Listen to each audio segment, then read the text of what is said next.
This was predictable, and I did predict it, that the disengagement from the world, not abandoning the world, but not being so exposed, it was seen that we were the major country and therefore responsible for everybody else's safety.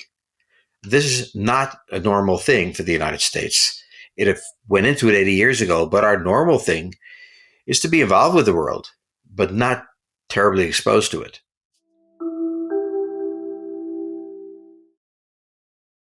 Let me ask you about this renewed trade war between the US and China as we dive into US domestic politics.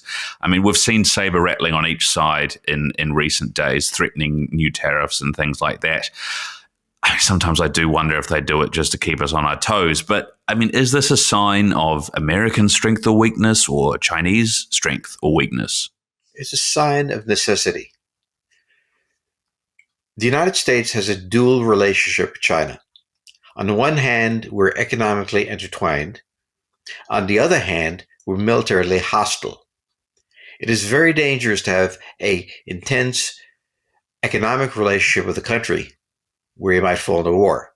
If you remember the Arab oil embargo after 1973 Arab-Israeli war, it almost wrecked the American economy. So from the American point of view, the relationship we have with China has become too dangerous on the economic side. There is not really a danger of military action, but there's a possibility. For the Chinese side, they built their economy based on being able to export to the United States, which is 1/4 of the world's GDP, and therefore a massive importer and stuff, and on American investment. So they have a huge dependency on the American market. And the United States is using economics in part as a lever for changing the military relationship with them. In other words, it is not possible for two nations to be both economically dependent on each other at the same time they're threatening war. So what Trump is doing, as he did in Israel and tried to do in Ukraine, is remove the probability of warfare from the United States, limit it, because since for the last 80 years, we've been constantly, from Korea to Afghanistan, been in a state of war. And he's also trying to disentangle from deep dependence on any one country, and so on. So this is not a confrontation that emerges from hostility on the part of the United States. The hostility emerges from the depth and ambiguity of the relationship. So in this sense, it's obviously rational for the Americans to want to have a different relationship with China. China has an internal problem in doing that because it's ideologically hostile to the United States while economically dependent on it. The weaker party is China. China very badly needs access to the American economy. There is no set of economies that can metabolize the stuff they export to the United States. So on the other hand, the United States has become too dependent on China in many ways, and we just can't have a hostile military relationship and an intimate economic one. I mean, the US is in many ways trying to withdraw from the world in some ways. We talked about this to an extent on our last podcast about the deal with Israel and Gaza. I mean, are these trade wars a sign of that, or are they, as they're often interpreted, being about domestic politics in the US, about manufacturing and returning that to the US as well?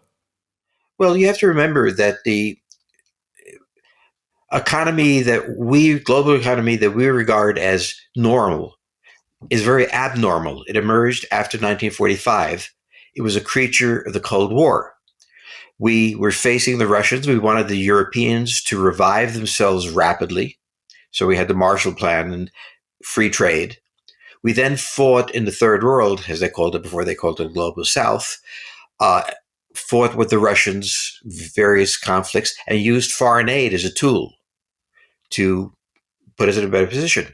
So the economy we had up till about a year ago was a product of the Cold War, which is over. And so the idea that the United States has to constantly be on military alert to move into the Eastern Hemisphere and simultaneously very vulnerable economically because it has to be very careful with the needs of its allies That period is obsolete. At this point, no matter who would be president, both the military relationships and the economic relationships would be shifting. Now, Trump has a particular style of doing things, but this was predictable, and I did predict it, that the disengagement from the world, not abandoning the world, but not being so exposed, it was seen that we were the major country and therefore responsible for everybody else's safety. This is not a normal thing for the United States. It went into it 80 years ago, but our normal thing is to be involved with the world, but not terribly exposed to it. Well, bringing it back to geopolitics, global geopolitics, foreign policy, if you will, America's changing domestically, and the fact of America's size, frankly, just means that that affects geopolitics too. The US wants to pull back from the world in many respects. I mean, is the US trying now to play more of a role that perhaps a comparison could be Britain, that Britain had in Europe, during the time of the British Empire for several centuries, attempting to maintain a balance of power for its own ends?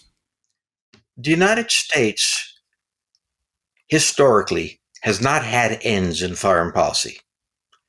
It was divided from the Eastern Hemisphere by the Atlantic and the Pacific.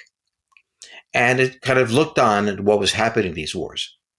As I've said before, we only went into World War I when the Atlantic was being challenged by the German U-boats.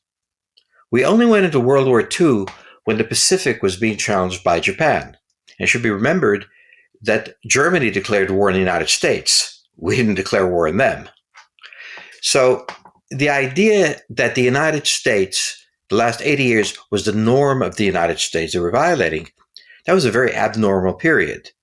The idea that the world could not sustain itself except for the involvement of the United States, both militarily and economically, and that there was some sort of moral obligation on the part of the United States to carry out this role, was absurd. So for most of our history, up until 1941 or so, we kept our distance from the world because we were distant. For 80 years, we were deeply involved, worrying about Southeast Asia, worrying about Korea, worrying about Afghanistan. And at a certain point, particularly in Afghanistan, it reached a point of absurdity. What are we doing here? What are we doing in Iraq and so on? So at a certain point, without academic processes, it became obvious to American citizens that this involvement was neither necessary nor beneficial to us. Not in the sense that international trade won't continue, but the tariffs would not be set to make sure that other countries benefited and therefore remained anti-communist, which was one of those things. Communists were long gone, and this was really a way in which we do things. There was that faction, that's half of the population, committed to the old order, seeing themselves as the future as well. There was another one that couldn't bear it. And so it created a political structure which is personalized in Trump in many ways, and therefore we go on there. But the idea that the United States, by nature, had to be responsible for the situation in Vietnam, for the situation in Korea, for the situation in Iraq, and so on and so forth, all these things were not institutionalized in the United States, but temporarily necessary. And now it's over.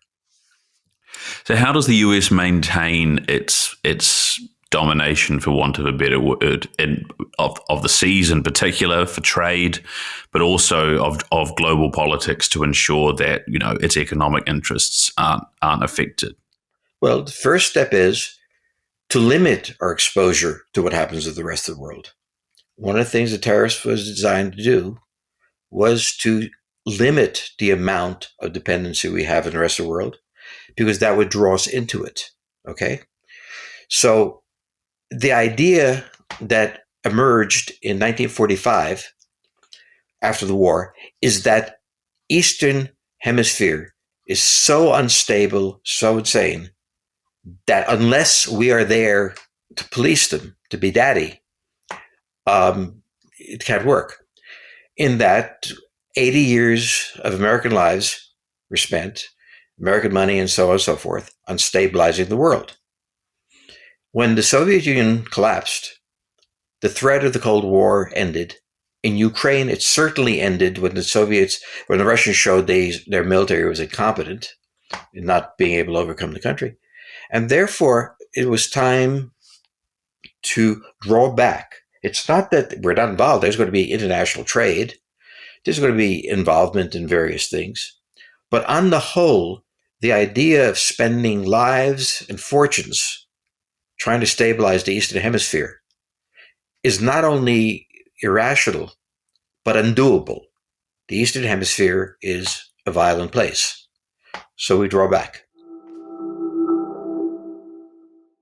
For the full episode and much more, go to geopoliticalfutures.com/podcast.